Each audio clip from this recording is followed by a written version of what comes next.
पता जब आप आ रही थी तो हमारी टीम के लोग आपस में बातें कर रहे थे, बोलता है कि ये पूनम जी और पत्नी जी ऐसी हीरोइंस हैं कि जिनके बारे में ये अभी साइन भी नहीं हुई होती थी, प्रोड्यूसर वैसे ही झूठ बोल के ना हीरो को कि हमारी फिल्म में पत्नी जी हैं और पूनम ढिल्लों हैं, उनको साइन करवा लेते थे। मैं कहा वाह यार, बात हो तो ऐसी हो। अच्छा, आपकी दोस्ती तो कब से है कि आज से ही? जब आज कपिल शर्मा के शो पे ही हम दोस्त बने हैं। कि टैक्सी का भाड़ा शेयर करके चलते हैं, हैं? ऐसे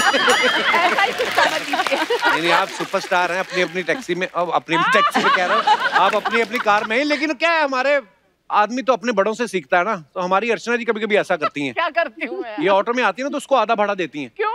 बोलती तू भी तो साथ में आया है। अच्छा आइडिया देते। वो बोलता है ठीक है मैडम, मैंने तो ऑटो चलाया भी है, कोई बात नहीं, जाते हुए मैं चला लूंगी। पर जोक्स अपार्ट मैम, ऐसे कहा जाता है हमेशा ही हमारी इंडस्ट्री में कि यार हीरोइंस की कभी दोस्ती नहीं होती, लेकिन आपकी दोस्ती को देख के लगता है कि वो बिल्कुल अफवाहें हैं। तो आपकी कब से है मैम दोस्ती और कैसे हुई आपकी दोस्ती? अक्सर एक्चुअली हमें भी ये पूछा जाता था हीरोइंस कैसे दोस्त हो सकती हैं। आखिर क्यों नहीं हो सकती भाई? कोई मतलब वहाँ पे हम लोग रेसलिंग के लिए तो आते नहीं हैं, आपस में काम करते हैं और कोई किसी के साथ मतलब अच्छी ट्यूनिंग हो जाए तो दोस्ती हो जाती है। अगर ये हीरो होता ना तो मेरा नाम पता नहीं क्या होता। थैंक गॉड ये लड़की है जिसके साथ मेरी दोस्ती हुई, नहीं तो हीरोज के साथ तो यू नो क्या होता है ना। हीरोज के साथ दोस्ती हो ही नहीं ऐसा है, आजकल कुछ कह नहीं सकते। हम दोनों को एक साथ देखकर लोग कुछ भी कह सकते हैं। सही बात है, आज के जमाने में तो हर चीज पे बुरी नजर है। मैम एक बात पूछनी थी आपसे, जब 1977 में आपके सर पे मिस इंडिया का ताज रखा गया, तब आपके दिमाग में ख्याल आया था कि 1981 में एक लड़का पैदा होगा जो आपको अपने शो पे इनवाइट करेगा? देखिए, मुझे तो बिल्कुल भी आइडिया नहीं था। मुझे लगता है आपके पेरेंट्स को भी उस वक्त आइडिया नहीं था कि कपिल शर्मा वहाँ टपकने वाले। आपकी बातों से वैसे ये बड़ी अच्छी बात है कि जैसे आप बोल रही हैं, कभी कभी ना हम लोग खुद ही एक बार में देख के किसी को ऐसा जज कर लेते कि अच्छा ये ऐसा होगा, लेकिन अंदर से कैरेक्टर कुछ और ही निकलता है कि यार बाद में जब बात करते हैं तो फिर दोस्ती भी हो जाती है। हमारी तो बड़ी हुई है। जैसे हमें पहले अर्चना से बड़ा डर लगता था, अब खुल गए हम। अब तो हमारी दोस्ती भी है, हमारी दोस्त भी है, हमारी बड़ी बहन भी है, सारा कुछ ही है। मतलब छोटी बहन बोल। छोटी बहन भी। हाँ चल, बहन तो बोला, भाई नहीं बोला, शुक्र है। नहीं तो हाँ, बस खाली कभी कभी हाथापाई कर देती है, वो नहीं अच्छी लगती। ये बाजू भी मरोड़ देती है पूनम जी। हाँ, आपका नाजुक सी कलाई मरोड़ी। नाजुक परमीज सेठी का मरोड़ देती है। अरे वुमन पावर यार। पर वैसे मैं मतलब इतना खुश था सोच के कि आज आप हमारे शो पे आ रहे हैं। जैसे मैं अगर पूनम जी की बात करूं तो उन्होंने पहली फिल्म त्रिशूल में बच्चन साहब, फिर शशि कपूर साहब, फिर संजीव कुमार साहब, मतलब तीनों ही धुरंधर अपने टाइम के, और ऐसे कमाल के एक्टर बच्चन साहब स्टाइल और पूनम जी। मेरा लाइफ का पहला शॉट उनके साथ था। तो मैम आप उस समय नई आई थी, तो आप उस समय नर्वस थी? वैसे देखो, नर्वस आप तब होते हो जब आपको पता हो कि ये क्या हो क्या रहा है सामने। मैं तो बिल्कुल कुछ आइडिया ही नहीं था क्या हो रहा है। बोला इधर खड़े हो जाओ, मैं कहा खड़ी हो गई। अच्छा, एक चाटा मारा शशि कपूर ने तो मतलब ऐसा रिएक्शन दिया। अमिताभ बच्चन ने उठाया गोद में, मतलब मैं उनको तो पता ही नहीं कि लड़की पहली बार शॉट दे रही है लाइफ में। एक्चुअली इसको भी पता नहीं था कौन उठा रहा है। अच्छा, बचपन से आई थी ना, इसको पता भी नहीं कौन है सामने। तो जब बच्चन साहब ने उठाया होगा, ऊपर तो हवा भी बड़ी आती होगी, इतने लंबे बच्चन साहब। तो I think I was to I would say uninformed कि मैं नर्वस भी हूँ। अब मैं जब सोचती हूँ कि अगर ये तीन महारथी मेरे सामने आज खड़े हों और मुझे एक्टिंग करनी पड़े, मैं अभी भी नर्वस हो जाऊँ। सच बात है। स्वीट मैम, पर आपने जैसे भी आपने कहा कि मुझे उस समय कुछ नहीं पता था, लेकिन वो फिल्में देखो तो इतना प्यारी लग रही है आप और इतना खूबसूरत काम किया है। बहुत बहुत मुबारक हो मैम आपको, आप सबकी अचीवमेंट्स के लिए। मैं भी एक्चुअली टेक्निकली बेबी पूनम नहीं थी, ये तो टेक्निकली बेबी पद्मनी थी। एक्चुअली अच्छा, ये बड़ा फर्क होता है मैम पद्मनी जी। वैसे मैंने देखा है आप छोटी उम्र में फिल्मों में आ गई थी। ये बड़े शहर में जो बच्चे पैदा होते हैं उनमें और हम में यही फर्क है। इनको बचपन से ही पता है कि हमने बड़े होके ये करना है, तो छोटे होते ही उसी फील्ड में चले गए। हमें पता ही नहीं था बड़े होके क्या करना है। जैसे अर्चना जी हैं, ये तो पहले गलत फील्ड में चली गई थी। किसमें? पहले एक्टिंग करने लगी थी।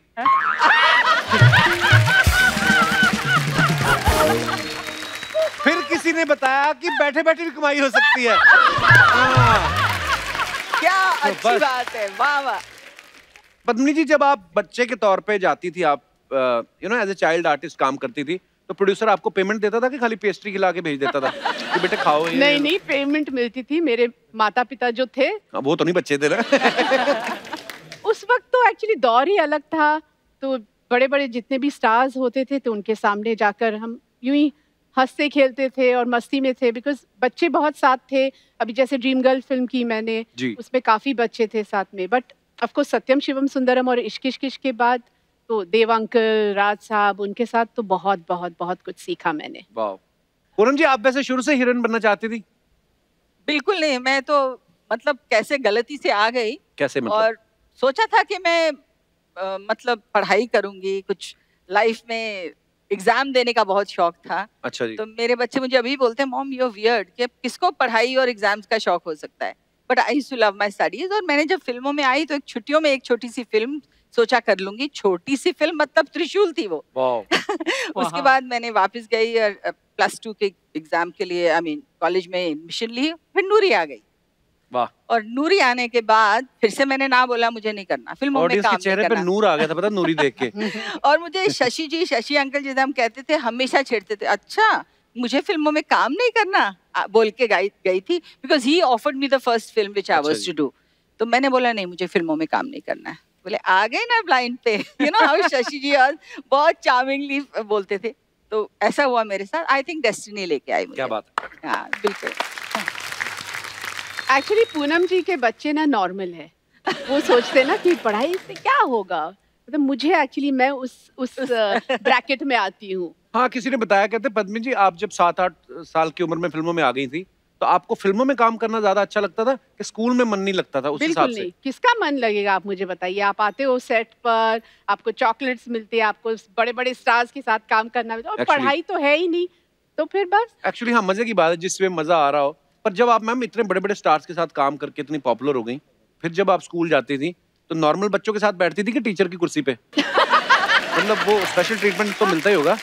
कोई स्पेशल ट्रीटमेंट नहीं। मेरा पारसी स्कूल था, तो काफी स्ट्रिक्ट थी हमारी जितनी भी टीचर्स थी, बहुत स्ट्रिक्ट थी। इनफैक्ट मेरे ख्याल से वो लोग जहाँ फिल्म बच्चे देखते हैं और भी ज्यादा थोड़े से स्ट्रिक्ट हो जाते हैं। उनको लगता है ये बिगड़े हुए हैं, ये छुट्टियां मारते हैं, ये लोग प्रिविलेज्ड हैं, तो you get extra mean treatment. या पर आपका तो पूनम जी, मैंने सुना कि आप तो सेट पे भी जब होती थी शॉट देख के, बीच में शॉट, उसके बाद भी किताब खोल लेती थी। मुझसे पूछिए। सही बात है ये। हमारी जब बिल्कुल शुरू हुई थी दोस्ती नहीं ऐसे था। अच्छा। हाँ बताओ। कहते हैं ना, टू नेगेटिव्स अट्रैक्ट, तो ऐसा ही हुआ हमारे साथ। अच्छा। या एक्चुअली तो ये मैडम कोने में बैठ के अपनी किताब खोल के पढ़ती थी, और संजू और मैं, मतलब संजू बाबा, हम ऐसे दूर से उसको देख के ना why don't you tell actually? उससे पहले started before that also, if you don't remember, ये प्रेम रोग की शूटिंग कर रहे थे मैसूर में, और हम बीवी और बीवी की शूटिंग कर रहे थे। अच्छा जी। तो ये राज कपूर जी के साथ शूटिंग कर रहे थे और मैं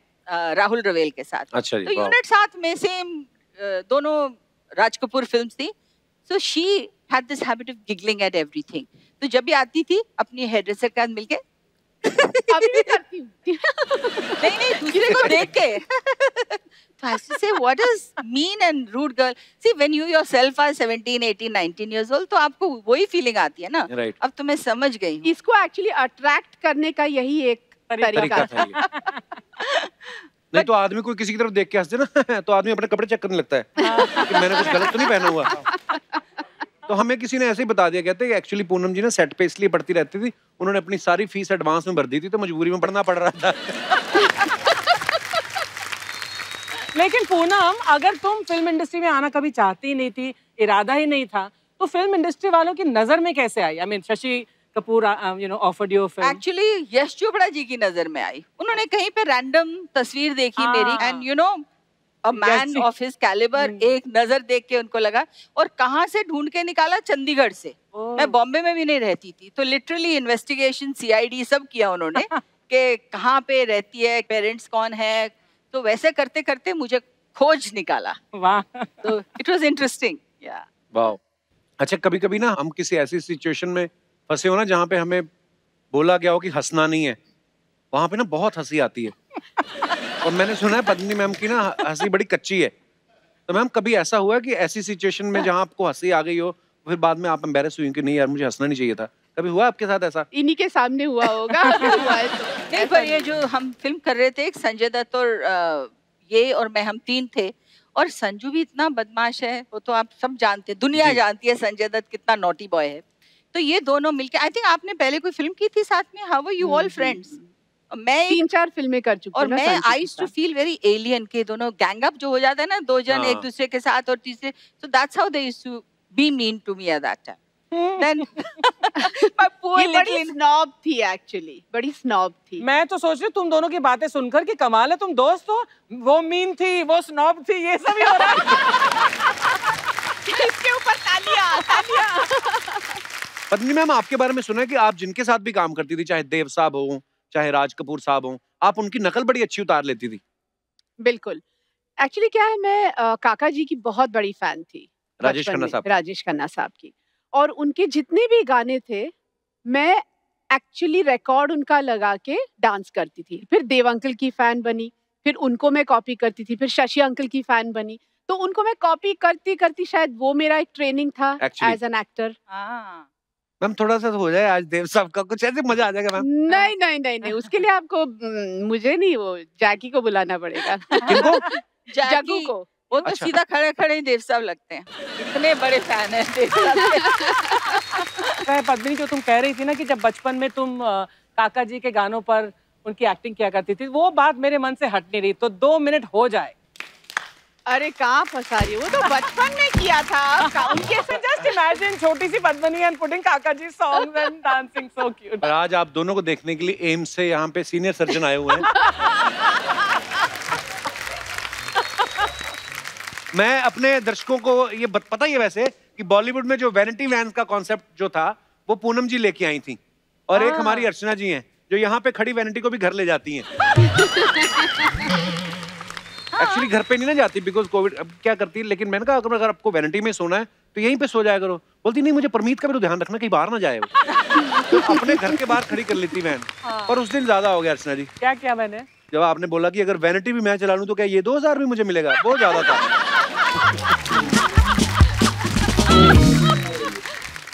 अच्छा मैम, उस जो 80s में जब फिल्में बनती थी तो ज्यादातर उस जमाने में न वैनिटीज हुआ करती थी, न कुछ हुआ करता था। हम लोग बस देखते थे पेड़ कहाँ पर है, छांव में जाके बैठे, कुर्सियां लगा के, पंखे चलते थे, कोई एसी नहीं था, कुछ नहीं था। अच्छा, वो सब तो फिर भी ठीक था, जब कपड़े चेंज करने होते थे कॉस्ट्यूम के लिए, माय गुडनेस, वहां से मेरा थॉट आया। मैंने कहा यार, हम लोग जाते हैं, एक हेयर ड्रेसर एक साइड से कुछ चद्दर पकड़ के खड़ी है, हम कहीं पीछे चेंज कर रहे हैं, मतलब आउटडोर्स में तो बुरी हालत होती थी। एंड मैंने कहा ये इतना सिंपल सा कॉन्सेप्ट है कि why can't we have a van. And मुझे सारे प्रोड्यूसर्स बोलते थे कि why would a new producer pay so much extra for it. आज देखिए, स्टूडियो है, मेकअप रूम है, फिर भी वैनिटी सब बाहर खड़ी हुई हैं। I feel very thank you from the industry side to you. In fact लोगों को लगता है ये इतना ग्लैमरस प्रोफेशन है कि यहाँ पे पता नहीं क्या क्या होता होगा। बहुत हार्ड वर्क है, और किस मुश्किल सर्कमस्टांसेस में हम डांस कर रहे हैं, बहुत खूबसूरत रोमांटिक लग रहे हैं, उधर पैर जल रहे हैं गर्मी में, और नीचे पत्थर है गरम गरम, पर एक्सप्रेशन फिर भी लव एंड रोमांस। लगता है मैं हीरो से इश्क है, पर उन्होंने जल्दी शॉट लो, खत्म कर। अब तो फिर भी माहौल बहुत बदल गया मैम, अब तो बड़ा इजी हो गया। हालांकि मैंने सुना है जब अर्चना जी ने फिल्में शुरू की उस समय कैमरा भी नहीं होते थे।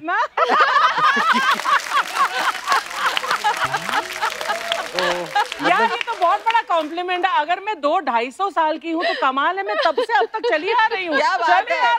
Ma'am I love you. नहीं पर हाँ, ये बात सही है। मैं एक बार ना मैं अपनी फिल्म की शूटिंग करने के लिए चंडीगढ़ में, हम लोग बिल्कुल सर्दी का सीक्वेंस था, दिसंबर में फॉग थी पूरी। अब उसका कुछ चंक बच गया जो हम लोगों को बीकानेर में चीट करना था। अब वो है मई का महीना, मैं तो शॉट देख के गाड़ी में बैठ गया फटाफट, और पूरी यूनिफॉर्म यहाँ तक जुराबें, वो आर्मी वाली यूनिफॉर्म पहनी हुई, और कुछ लोग 48 टेम्परेचर में आग जला के ऊपर से कंबल लेके आग सेक रहे हैं। मैंने कहा हिला के देख लो कहीं ऐसे गिरी ना गया हो। कभी ऐसे मतलब आर्टिस्ट को ऐसे भी काम करना पड़ता है। बिल्कुल। हाँ, हमारा काम बड़ा मेहनत वाला होता है। हाँ, नहीं सीधी सी बात है। अच्छा, ऐसे माहौल में जब इतना मुश्किल हो शूट करना, तो तब आपको पता चले कि एक स्क्रिप्ट आई है जिसका शूट जो है स्विट्जरलैंड में है। ओहो। तो उस समय फिर आप क्या करते थे? आप खुशी में पैसे भी कम कर देते कि पैसे हमारी फीस कम कर देते लेकिन चलो बाहर शूट करने? ऐसा किया कभी आपने? बिल्कुल नहीं। हैं? बिल्कुल नहीं, पैसा क्यों कम करेंगे भाई। इनफैक्ट फॉरेन शूटिंग के लिए एक्स्ट्रा चार्ज होना चाहिए था अभी किया नहीं हमने कभी। आपको एक चीज पता है, मैंने एक फिल्म लंदन में शूट की, रोमांस नाम था। अच्छा जी। वहाँ बोलते थे 7 o'clock ready with makeup, okay. तो हम सोचते थे जैसे इंडिया की तरह 5 बजे अंधेरा हो जाएगा, घर आ जाएंगे, वहाँ 6 बज गए, 7 बज गए, 8 बज गए, 9 बज गए, अंधेरा ही नहीं हो रहा था। तो एक्स्ट्रा आवर शूट करते थे हम लोग, 10 बजे तक शूटिंग चलती थी क्योंकि डे लाइट पूरी, तो एक्स्ट्रा मेहनत होती है फॉरेन जाके। ऑल्सो प्रेम रोग के वक्त, प्रेम रोग की शूटिंग थी एम्स्टर्डम में, एग्जैक्ट सेम माहौल, 5 बज रहे, 6 बज रहे, 7 बज रहे, और धूप, इतनी धूप। 10 बजे पैकअप होता था, मतलब सुबह 9 बजे से लेके रात के 10 बजे तक शूटिंग होती थी। आप तभी एम्स्टर्डम चले गए थे? वाओ, मैं तो अभी जाके आया थोड़ी देर पहले ही। आपने कुछ अलग टाइप का एंजॉयमेंट लिया होगा, इन्होंने वो सब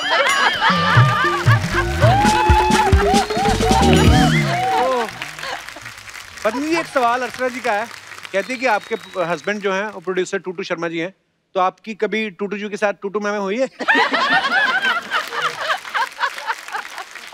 एक्चुअली अच्छा है ये, एक्चुअली प्रॉब्लम अब समझू, इसी की वजह से कोई टूटू मैमे नहीं हुई है। वो बहुत बेचारा चुप हो जाता है, ये जब बोलती है, स्कॉर्पियन वुमेन है तो कोई इसके सामने बोलता नहीं। बोलती हैं तब नहीं बेचारे, जब शादी हो जाती है आदमी तभी बेचारा हो जाता है। ऐसा लोग कहते हैं, मैं नहीं कहता। अच्छा। हाँ, मुझे तो बड़ा अच्छा लगता है। आप भी अच्छा, अभी आप घर जाओ ना, कभी वैसे ही वाइफ पूछ ले कहाँ से आ रहे हो, आप चाहे काम से ही आ रहे हो, आदमी 1 सेकंड के लिए तो डर जाता है, क्या मतलब कहाँ से आ रहे हो, काम से आ रहे हो?